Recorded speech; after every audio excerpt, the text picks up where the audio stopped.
Hello and welcome to HITC Sevens, and to today's video in which I'm going to take a look at just how good the Martinique national team could be right now if every player eligible to represent them had chosen to do so. For those of you who are new to this series, or indeed to the channel as a whole, I basically take a big pool of every player who could have, could still, and does represent a national team, and then I pick out the strongest possible 11 from the available pool of players.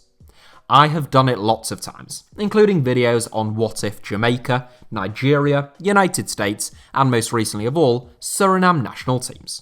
However, I also like to do big rambling introductions about the country that I'm focusing on, which some people really enjoy and some people don't. So this is just a heads up to say that if you just want to see the 11 and you're not interested in Martinique or the absolutely brilliant story that I'm about to tell about the island, then you should skip forward 3, maybe even 4 minutes right now. No, I'm serious.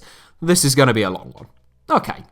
Martinique is a Caribbean island with a similar past to virtually every other Caribbean island in many respects. Indeed, if you watched my Suriname video, which isn't in the Caribbean but retains strong cultural ties to the region, then it is a similar tale to that one.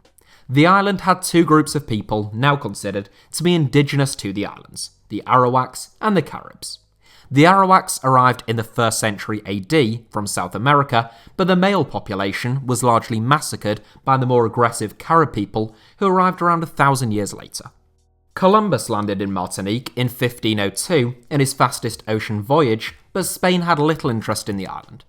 The French arrived a little over 100 years later, having been booted out of nearby St. Kitts by the English. The barbarism of slavery wasn't far behind them, as Martinique became renowned for the island's sugar plantations, making it a very profitable colony. Britain repeatedly tried to conquer Martinique, once occupying the island for more than 20 years, before the French regained control at the end of the Napoleonic Wars. The African slaves of Martinique were remarkably resilient though, and among the most rebellious anywhere in the world. By the early 1800s, slaves were risking their lives to stage revolts on such a frequent basis that being a slave master no longer seemed quite so attractive, and the French government was forced to outlaw slavery in its colonies in 1848. As in Suriname though, this only began an era of mass indentured servants, treated little better than slaves, and often imported to the island from China and India. As if all this hardship wasn't enough, in 1902, Martinique's cultural capital and economic hub of Saint-Pierre was destroyed after Mount Pelée erupted on the island. In the world's deadliest volcanic eruption outside of Indonesia, the entire city of Saint-Pierre was destroyed in less than a minute. Almost the entire 28,000-strong population of Saint-Pierre were killed, as well as a further 2,000 people in the surrounding area. Among the sole survivors, and often considered to be the only survivor from within the city proper, was a man named Ludger Silbury. The son of African slaves, born on a plantation, Silbury was a common labourer who is said to have had a reputation of repeated troubles with the law. The night before Mount Pelée erupted, Silbury was arrested for getting into a bar fight. He was locked up in a single-person, bomb-proof prison cell with thick stone walls, designed to keep prisoners in solitary confinement. Being locked up in the most secure setting in Saint-Pierre would save Ludger Silbury's life. His cell had no windows, and the only form of ventilation was a very small grate on the opposite side of his cell to Mount Pelée. Had the grate been on the side of the mountain, Silbury would almost certainly have died. He was badly burnt in the eruption, but 4 days after the disaster, rescue teams were shocked to hear his screams bellowing out of the rubble. Silbury was pardoned of his crimes and went on to become the first black member of Barnum and Bailey's famous Greatest Show on Earth travelling circus in the United States. Today, Martinique is still a French overseas territory, making it the outermost region of the European Union, having rejected independence in a referendum in 2010. The population of Martinique is now close to 400,000, made up primarily of the descendants of African slaves, but also of the island's indigenous people, the descendants of indentured servants from India and China, and European colonists. Martinique's status as a French overseas territory means that anyone born in Martinique, or of Martinican descent, is a French citizen, and, as such, are eligible to represent France within international football. That includes France's all-time leading goalscorer, Thierry Henry, whose mother is from Martinique and his father from nearby Guadeloupe. Martinique do have their own independent national team, who are not FIFA members, meaning they cannot compete at the World Cup, but they are CONCACAF members, meaning that they can compete in the Gold Cup. Les Martininos, as they are known, have qualified for the Gold Cup finals 6 times, their most impressive performance coming in 2002 when they beat Trinidad and Tobago en route to the quarterfinals, where they lost very narrowly 6-5 to Canada in a penalty shootout.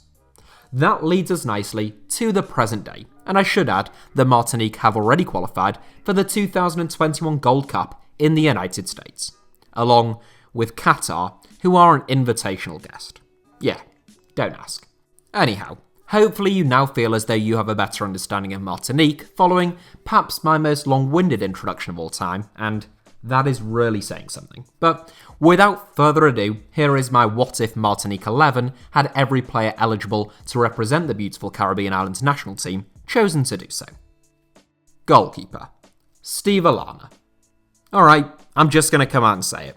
Caribbean Islands tend not to produce very good goalkeepers. Sure, there has been Shaka Hislop, though even he was born in London, and Donovan Ricketts from my beloved Montego Bay, but by and large, it tends to be a problem position. Indeed, the weakest position in this 11 is between the sticks, given that Steve Allana is 40 years old now. Formerly of Brest, Lille, and a string of other Ligue 1 and 2 sides, Allana now plays in the Championnat National 2, which is the 4th tier of French football. Though he was born in France, Allana was actually eligible to represent both Martinique and Guinea.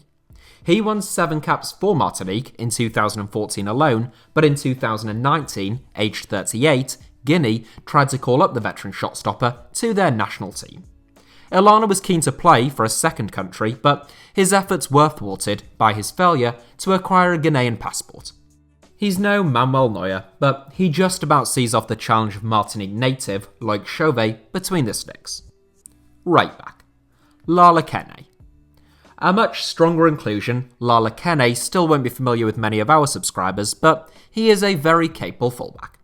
Born in the suburbs of Paris, like so many talented footballers, but of Martinique descent, Kenney recently joined Olympiacos from Strasbourg on the final day of the winter transfer window for £450,000.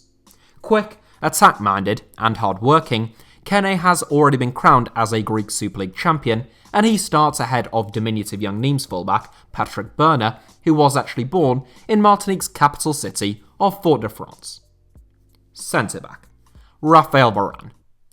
The biggest name in this 11 thus far, I think it would be fair to say, Raphael Baran is the main man within our What If Martinique 11's backline.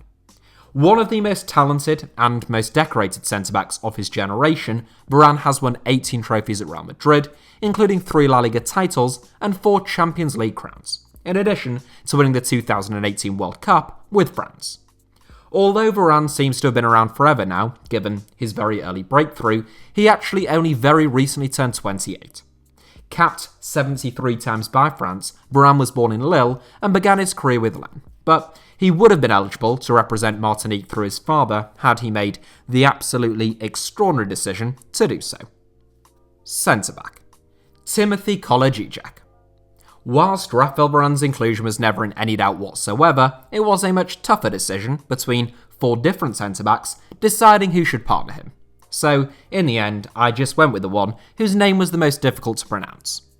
Not really, but I did opt for St Etienne's Timothy Kolejijak ahead of Sporting Gijon's Jean-Sylvain Babin, Brest's Christophe Herel, and former Cardiff City man Kevin Theophile Catherine, who now plays for Dinamo Zagreb, by the very narrowest of margins.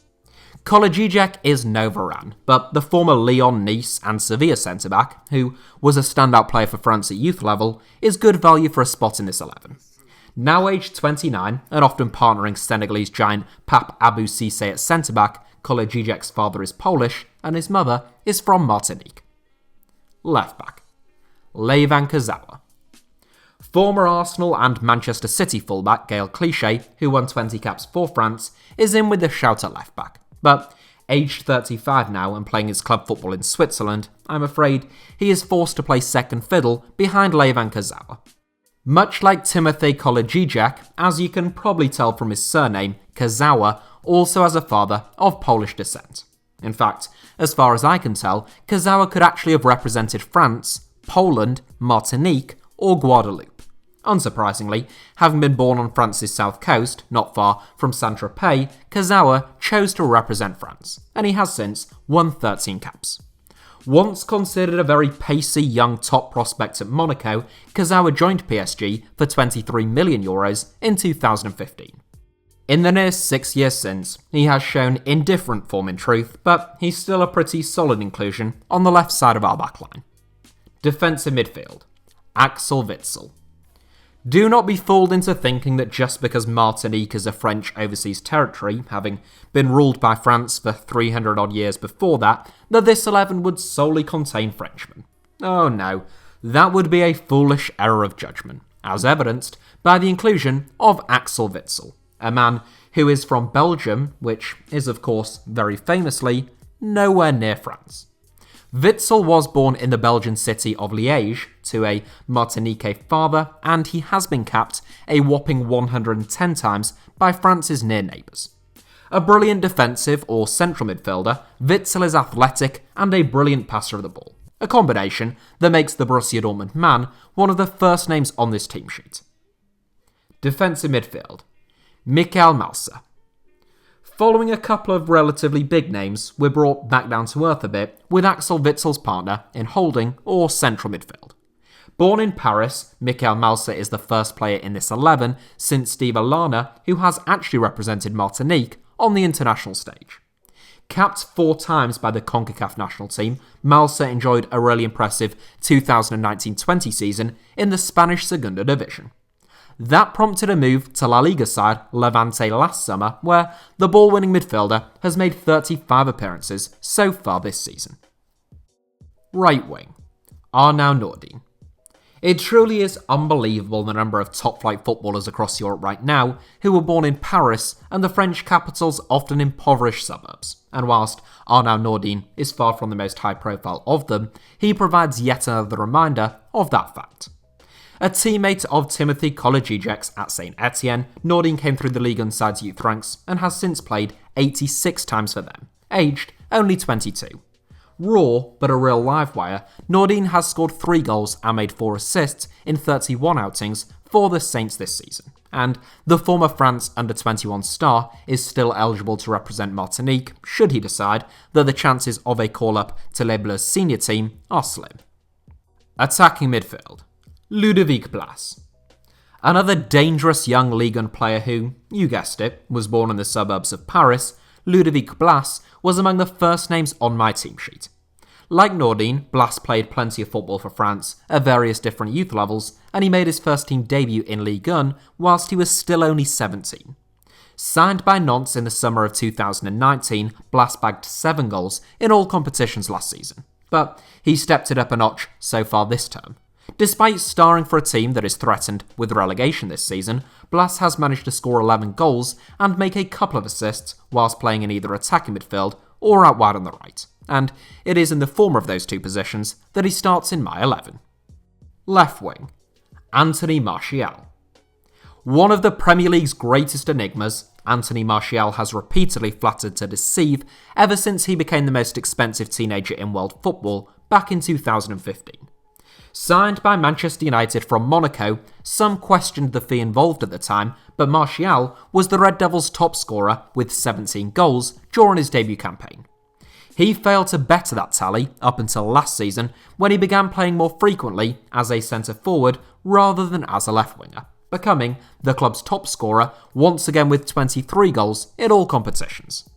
It's back on the left flank that I'm starting Martial due to the players that are at my disposal, and Martial was actually eligible to represent France, Guadeloupe or Martinique. He, unsurprisingly, opted for France, with whom he has won 27 caps to date, and, oh yeah, he was born in the suburbs of Paris as well. Centre forward, Loic Remy. Whilst one suspects he will do with time, though there are no guarantees, Anthony Martial hasn't yet won as many caps for France as Loic Remy. I was actually a bit surprised to discover that the former Newcastle loanee has won 30 caps for the reigning world champions, with whom he has scored 7 goals, albeit his last cap came almost 7 years ago. Remy, you will be shocked to discover, wasn't actually born in the suburbs of Paris, but rather on the outskirts of Lyon, and it was with Lyon that he began his career. Moves to Nice, Marseille, and to Queen's Park Rangers followed before Remy became a backup option at Stamford Bridge. Now aged 34, Remy is still a frequent scorer. He bagged 14 goals in 30 games for Lille last season, and he has struck 7 times from only 10 starts since joining Turkish Super League side Çaykur Rizespor in August. In the forward areas, and I'm sorry if you can hear the birds in the background, honourable mentions go to the likes of Gregor Defrel, Jimmy Briand, Anthony Modeste, and Lois Donny, but I think Nordine, Martial, and Remy are the strongest trio.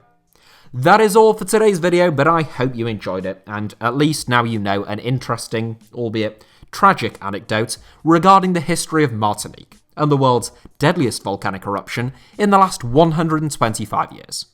If you enjoyed today's video, and I hope you did, then don't hesitate to hit the like button, let me know your thoughts down below in the comments, and make sure that you are subscribed and have notifications turned on for HITC Sevens. You can also find me on Twitter or Instagram by the username @HITC Sevens, should you wish to do so.